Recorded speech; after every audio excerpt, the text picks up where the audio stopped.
Calling All Cars, a copyrighted program created by the Rio Grande Oil Company.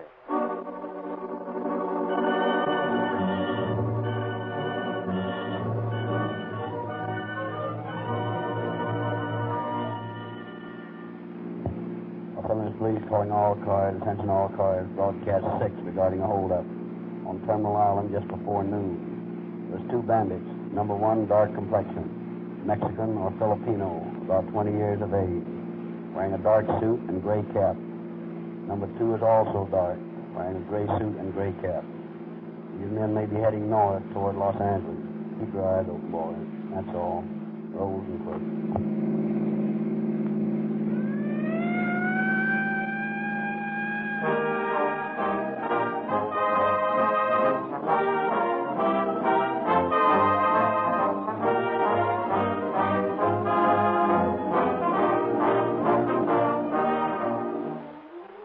Mrs. Hazel Berg, living in Hollywood, is awakened at 2 a.m. by the ringing of her telephone.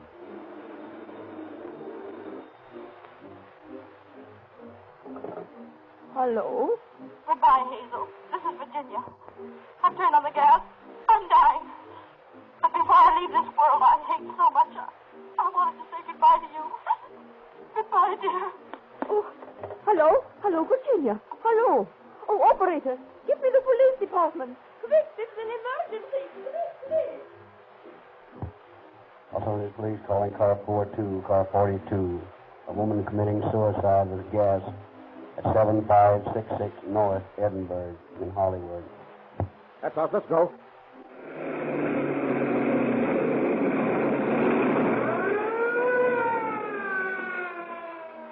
Less than a minute after the emergency call was received by the police department, radio policemen crashed down the door, gave Virginia first aid treatment, and saved her life.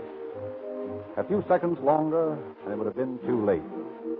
And because the police meet hundreds of emergencies like this every day, when seconds saved mean the difference between life and death, they specify Rio Grande cracked gasoline to power more police and emergency cars than any other brand. This emergency gasoline galvanizes into action at the touch of the start. It accelerates so much faster than ordinary gasoline. Police and emergency car drivers in Los Angeles, Oakland, Berkeley, and many, many other cities, as well as deputy sheriffs in Maricopa County, Arizona, and many other counties where great distances must be covered at top speed, all swear by Rio Grande cracked gasoline as the fastest, most powerful, most efficient gasoline they have ever used. And every day, scores of motorists who try Rio Grande cracked gasoline for the first time get the thrill of police car performance in their own cars.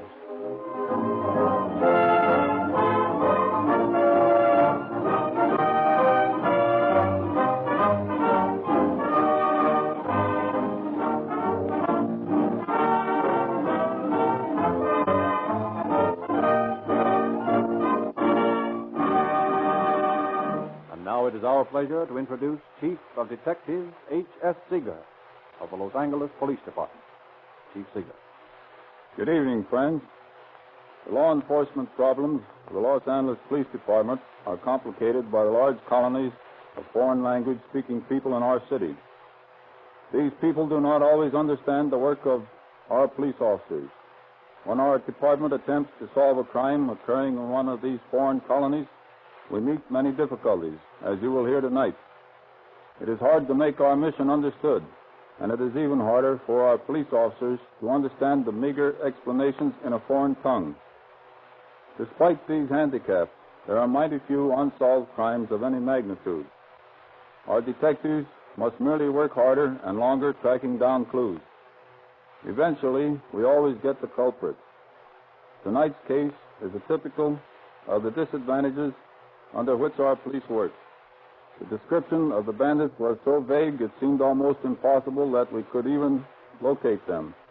The story of the missing Mexican sheiks that you are now about to hear is typical of the almost superhuman diligence of your police officers in working out a successful conclusion to a case that had no clues.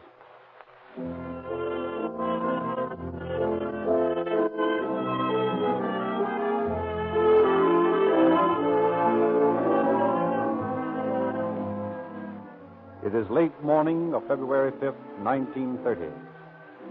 Mrs. Toti Nago, as is her custom, visits her branch bank on Terminal Island in Los Angeles Harbor.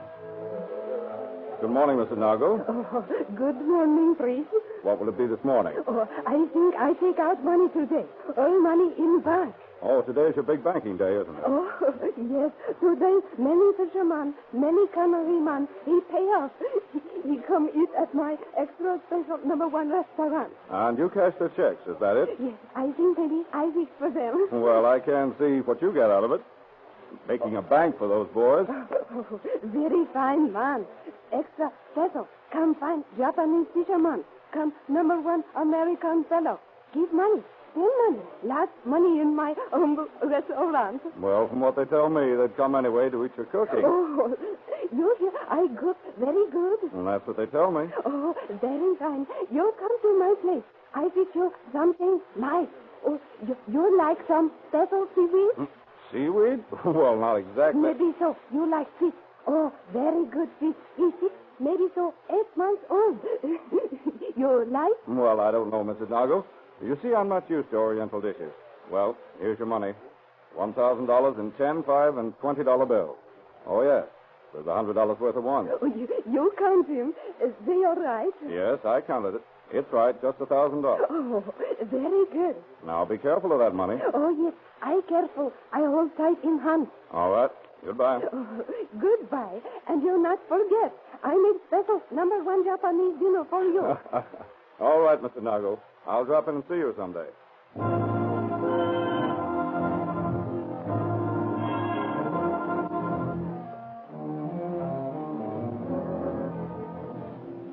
As Mrs. Nago leaves the bank and walks down the street toward her chop suey restaurant, a sedan, which has been parked across the street, makes a U-turn, passes the little Japanese woman, and comes to a stop a few feet ahead of her. A young man gets out and stands with one foot on the running board, talking to his companion at the wheel as Mrs. Nago approaches him. Then, just as she is passing... Give to me that money. Keep your mouth shut, you. Come on, give to me. Stop. Get it aboard. Oh, stop. He's your money. He's your All right, come on, money. come on. Stop it. Stop it. 17 cents for the registered letter, 20 cents in all. Oh, Miss Dillon, stopping, ma'am. Well, what's the matter, Mrs. Oh, Knowles? ma'am, steal money. All money I have. You grab money and run away. You're stopping, please. What's this? Someone stole your money? Yes, all money in world. He take him from me. You stop him. You work for government. You're Oh, but stopping, Mrs. please. Nago, I can't stop him. I only run the post office. No, you work for Uncle Sam. You can't stop him. Please stop. Now, look, Mrs. Nago, pull yourself together. I can't do anything about it. But you run over to the fire engine house across the street. Please? Right over there, to the fire engine house. And you tell them, and they'll call the police. They do Yes, it? now hurry. Oh, thank you, Miss Dillon. Thank you. I'll go. Oh, my boy. You never should have left an opening like that. 1, 2, 3. There, make that a king. There's 2 more. That wipes you off the board. Yeah, I guess you got me that time. Hey, look at that Jap woman streaking across the street. Oh, that truck nearly got her. Oh, here's a fireman. You help, please. I find very great trouble. What's that? Oh, man, he grabbed money from my hand. He ran away fast. He not over here. What's that you say? You've been robbed? Yes, I robbed. All money in world. I got no more money. Please, you're stopping. You make money come back. How much money did he take? Oh, maybe so I think $1,000. $1,000. What did he look like? Oh, he's dark. I think he maybe so Mexican. How was he dressed? Please? What did he wear? He wearing gray suit. Cuff too, I think. What kind of a car was it? Please? What kind of a car? Oh, automobile. Yes. Maybe so bright green. Anybody with him? Yes, he have friend. Friend drive car very fast. What did the friend look like? Oh, he Mexican too, maybe. He wear dark suit. Cuff too, I think. And which way did he go? Oh, down that way. Toward the drawbridge. You think you find him? You're stopping him, maybe so. Bring back my money. Well, ma'am, I'll do the best I can. Give me the drawbridge. Hello? Harry? Price at the engine house. Say, Harry, a couple of Mexicans just pulled a strong-arm job down here and got away with $1,000. Lift that bridge of yours, will you? Yeah. Yeah, I want to hold up all the traffic from the island until the Dicks can get over there from San Pedro. Yeah, I'm going to ring them right away.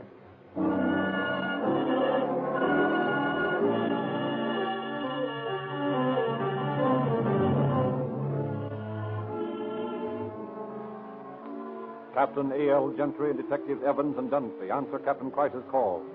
Dunphy is detailed to keep a lookout in San Pedro for the car and occupant answering the Japanese woman's description. And Captain Gentry and Evans cross to Terminal Island on the ferry. At the open drawbridge, a long line of irate motorists greet them with honking horns as they are joined by officers George Finn and C.H. Hidley from the Wilmington station.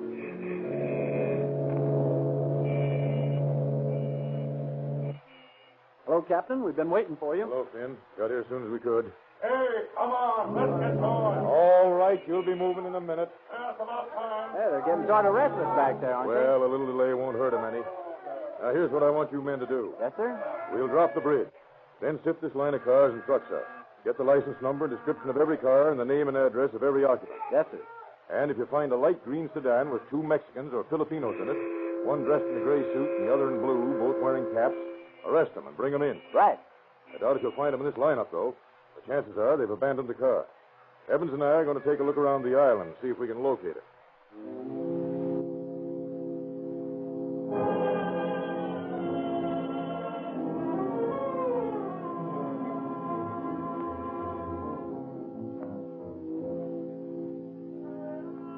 Along the piers where the great liners lie moored after their journeys from the Orient and the South Seas, and up and down the docks where scrubby tuna clippers sway at their moorings, Gentry and Evans search for the robbers. Their hunt leads them past warehouses that smell of cargoes from far places of the earth, and through streets where the fishermen are drying their nets, past canneries, and past lumber freighters. Finally, as they turn into Seaside Avenue. Say, Captain, this might be it. What? You see that sedan down there? Parked right in the middle of the street. Both front doors are swinging open. Yes, sir. Say, we'll have a look at that. No, that couldn't be it. The description is light green. This car's blue. Oh, that don't mean nothing. That poor Jap woman was probably so scared she couldn't tell the difference between light green and dark blue. Come on, let's have a look. Okay. Looks like somebody left it in a hurry. Yeah, they've been running it fast. That radiator's hot. Who's it registered to? Let's see. Now, you might know it's a rented car. California Auto Park in San Pedro. I'm going to ask that woman over on the porch there if she saw anybody in the car. Okay. Pardon me, ma'am. You know who owns this car? No sabe. Did you see anybody leave it there? Sí, dos hombres. 2 men, eh? Sí, What'd they look like? Were they Mexicans? maybe. How were they dressed? One, he wear gray suit. Other, he wear blue. Well, did they wear caps? Sí. You know him? No. Do you? No sabe. Do they live around here? No sabe. I'll never see them around before. No sabe. Well, that's good enough. Thanks. Well, Evans, your description tallies. I guess this is the buggy we're looking for. Yeah, a lot of good it'll do. These mugs didn't give the right names when they rented it, I'll bet. Well, we'll follow it up anyway. I'm going to phone the California Auto Park and see who rented this car. In the meantime, you'd better dust and photograph what fingerprints you can find. Right.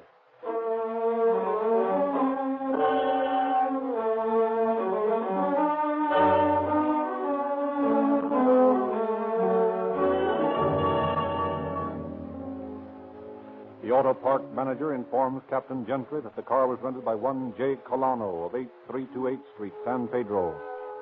On the way back from Terminal Island, the detectives check this address and discover that it's a school building. They return discouraged to the San Pedro police station to determine their line of action. Well, we're pretty much up the well-known tree. Phony address, phony name without a doubt. And they didn't catch a shadow of a suspect while they were sifting at the drawbridge. Those birds must have abandoned the car and come over to town on the foot ferry. They're probably miles away by now. You're forgetting one thing, Gentry. What's that? Those prints I photographed this afternoon. Yeah, if the guys have ever been up before, well, they may help us. Well, anyway, it's not as bad as it could be. Oh, hello, boys. Hello, Sebastian. How's the Merchant's Patrol? Okay. I dropped over from the island to get the latest dope on the crime. Well, there isn't much dope. We found an abandoned car with some prints on it. Well, that's something. I've been up at the bridge with the boys checking cars. You didn't have to do that. You're paid to guard warehouses, not to do our work for us. Well, I wanted to get in on the excitement. Yeah, from all I hear, there wasn't any. Not very much.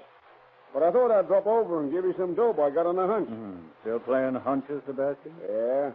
Sometimes they're a good idea. Well, I don't know whether this is worth a nickel to you, but a few days ago I saw a couple of Mexican sheiks over on the island that were dressed like the ones described in this holdup. Yeah? What were they doing? Oh, they were innocent enough. Had a couple of girls with them, and they were taking pictures. But here's where the hunch comes in. Somehow they didn't look on the up and up to me, so I took the license number of the coupe they were driving. I got it here someplace. You want it? Sure. Here it is. Here. 5 Edward 1495.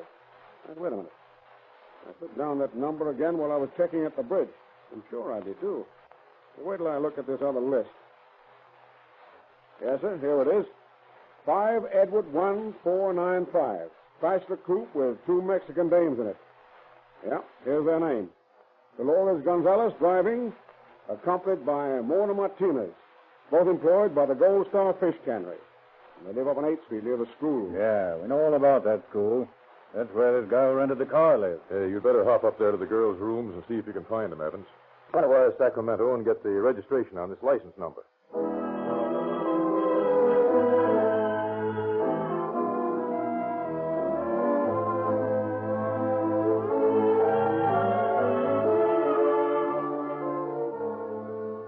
The Department of Motor Vehicles quickly replies to Captain Gentry's query with the information that license 5E1495 is registered to Dolores Gonzalez at an address on 3rd Street in San Francisco. In the meantime, Detective Evans is calling at the girls' lodging.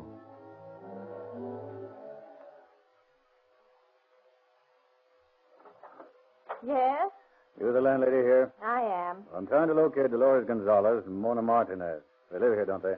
Well, they did. What do you mean? They checked out a half hour ago. They did? That's what I said. You know where they went? No. And this ain't no information booth for their boyfriend. Wait a minute. Don't shut that door in my face. I'm not a boyfriend of theirs. I'm a police officer. A police officer? Oh, I always knew them two would get into some kind of trouble. No, they're not in trouble. I want to question them. Well, they ain't here. I told you that. Are you sure of that? Sure, I'm sure of it. Oh, here's the money they paid the rent with. Here. Just a minute. Let me see that dough. New $1 bills. 5 of them. I'll give you a $5 bill for them. What for? Because I want them. Well, all right, I guess, if your 5's good money. Well, if it isn't, you can always find me at the police station. Look here. You said something about the boyfriends of these 2 girls. Did they have many? Oh, it wasn't the number. It was the kind there was. What do you mean? Oh, a couple of sheiks used to hang around here most of the time. What'd they look like? They was Mexican. One was sort of dark, and the other was lighter, with curly hair. You don't have a picture of them, do you? Why should I have a picture of them? Well, I just wondered. Did the girls have any pictures of them? They was always taking pictures. That Dolores girl had a roll of film in her hand today when she paid me the rent. Oh, she did? Yes, she did. Look here, I don't see where this is getting anybody, and I got a lot of work to do. Quite all right. You told me all I want to know. Why, I haven't told you a thing. That's what you think. Thanks very much. Good day. Well, I declare.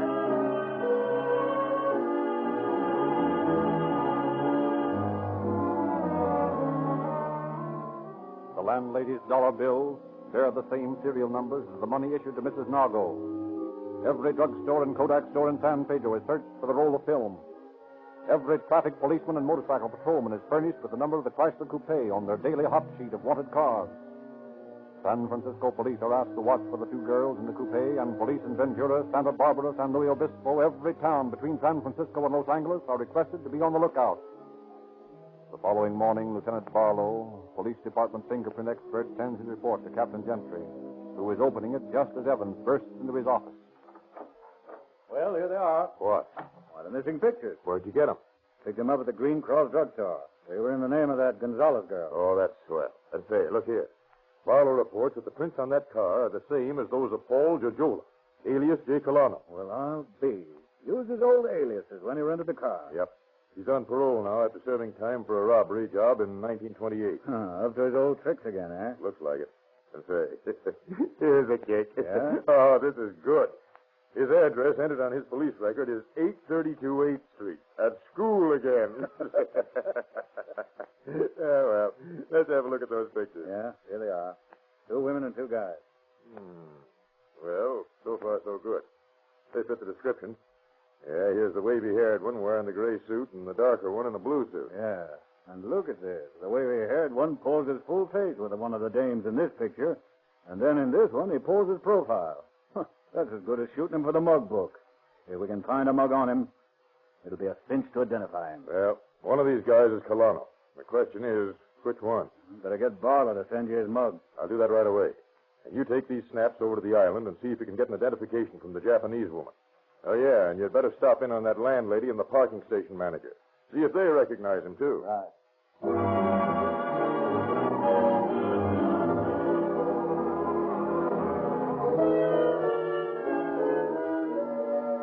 Mrs. Nago, the distraught victim of the robbery, is doubtful in her identification of the man in the blue suit, but is certain that the one in the gray suit is the same as the criminal who seized her money.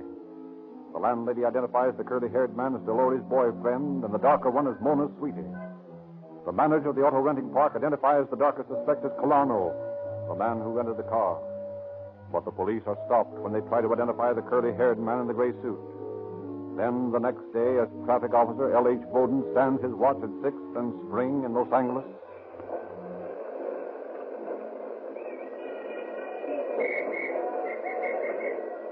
Hey, buddy. Order that green coupe going down Spring. Okay, jump on. What's up? I wanted car and they didn't stop. Well, you can't get through that traffic on 5th. Here we are. Now pull over to the curb. Who, me? Yes, you. The big idea of not stopping when I blew my whistle. Were you whistling at me? Yes, I was. Dolores never stopped when men whistle at her. Well, she better stop when the man wears a badge. I gotta put you girls under arrest. Arrest? What for? Well, we stopped with that light back there. Yeah, I know. It ain't that. This car's wanted. Wanted by who? Wanted by the police. Oh, but this is my car. It's not stolen. It's mine. Hey, we ain't done nothing. I can't help that, girl. I gotta take you in.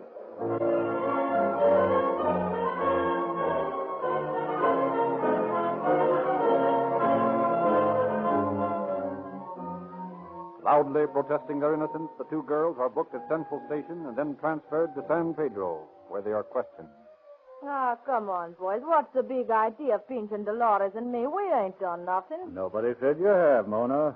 We just want to ask you some questions, that's all. Yeah, and show you some pictures. Picture? What kind of picture? Oh, some friends of yours. Some friends of mine. Who? Did you ever see this guy before? Him? No. Never saw him before in my life. Sure of that? How come he's posing with you in this shot? Oh, Say, what's the idea of copying our pictures, Oh, you huh? can have them back after we're through with them. Sure you can.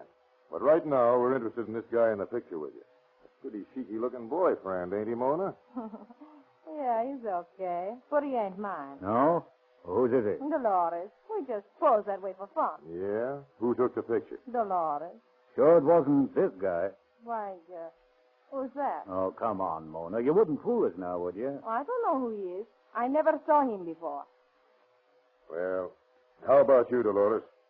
We found a money order for $25 in your purse, made out to a Julia Gonzalez in Puerto Rico and signed by Ignacio Gonzalez. Who is this Ignacio Gonzalez, Dolores? Your brother? I haven't got any brothers. He's just a friend of mine. How come you got the money order? He asked me to send it. How'd you pay for it? In new dollar bills?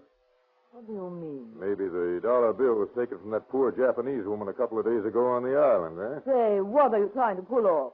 I don't know nothing about no new dollar bills or hold up. Who is Ignacio Gonzalez, Dolores? Just a friend of mine. Is this a picture of him? Margaret, how did you... Never mind how we got them. Who is this man in the gray suit? Is this Ignacio Gonzalez? No, I tell you, I never saw him before. But you must have. Why, here's a picture of your friend Mona and him, and Mona tells us you took the picture. Now, who is this chick, Dolores? What's his name? Well, we call him Buddy. That's the only name we know. He's a friend. He's been visiting down here from San Francisco. But it ain't done nothing. You can't pin anything on him.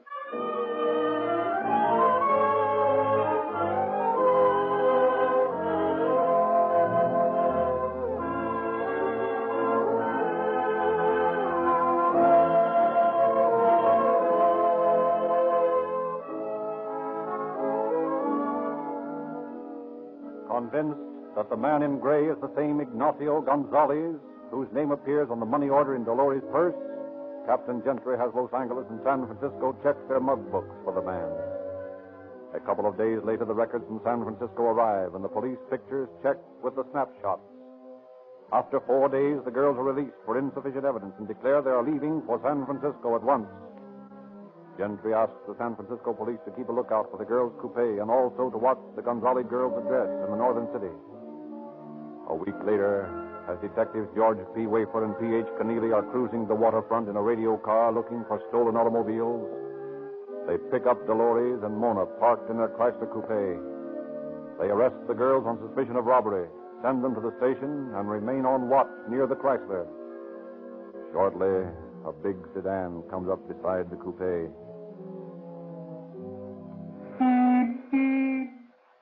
Hey, Dolores, what are you doing? You're sleeping? Just a minute, boys. We want to talk to you. Hey, stop. We're police officers.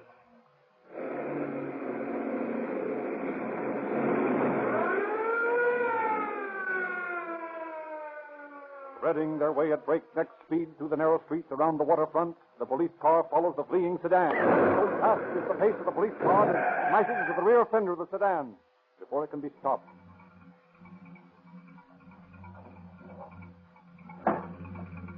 Well, this baby won't run away anymore. Dead? Look at him. 4 bullets in the head. Yeah, but there was 2. Where's the other one? He must have jumped out as they hit the curb. Come on, he can't be far away.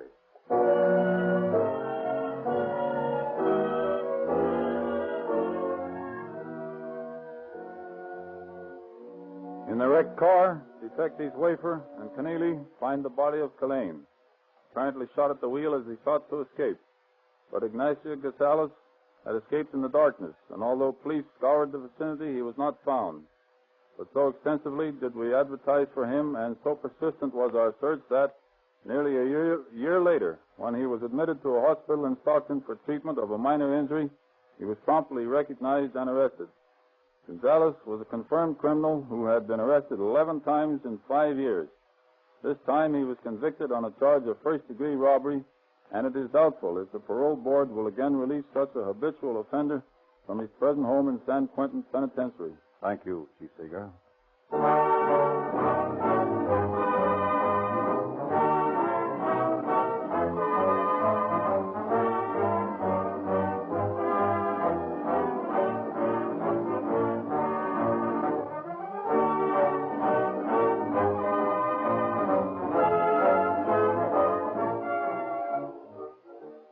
Ladies and gentlemen, Chief Seeger has been talking tonight to an audience of millions of people, which includes many boys and girls who are anxious to help the police departments of their cities enforce the laws and capture criminals.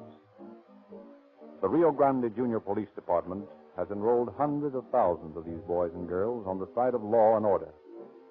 Rio Grande supplies police badges, detective microscopes, fingerprint outfits, and other detective and G-man paraphernalia free to all members. We invite every boy and girl listening tonight to join. See the Rio Grande dealer in your neighborhood and ask how you can get your detective outfit free. And parents, bring your youngsters with you when you drive in for Rio Grande cracked gasoline. While they're enrolling for crime prevention, why don't you enroll for accident prevention? Now is the time to lubricate for safety, and your Rio Grande dealer is equipped to give your car scientific Sinclair lubrication. This is entirely different from the ordinary grease job you usually get. Sinclair engineers have worked with the manufacturers of your car, of every car, and both have agreed upon a certain Sinclair oil or lubricant for every moving part. Sinclair lubrication is the kind your car maker specifies. Sinclair makes over 120 different oils and greases to ensure that your car is scientifically and correctly lubricated. All Rio Grande cracked gasoline dealers are equipped and trained to give your car Sinclair scientific lubrication, the kind that prevents accidents.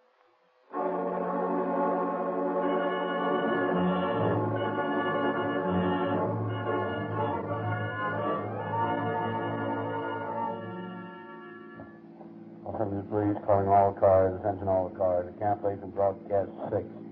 Suspects described in this broadcast are now in custody. That's all. Roll concluded.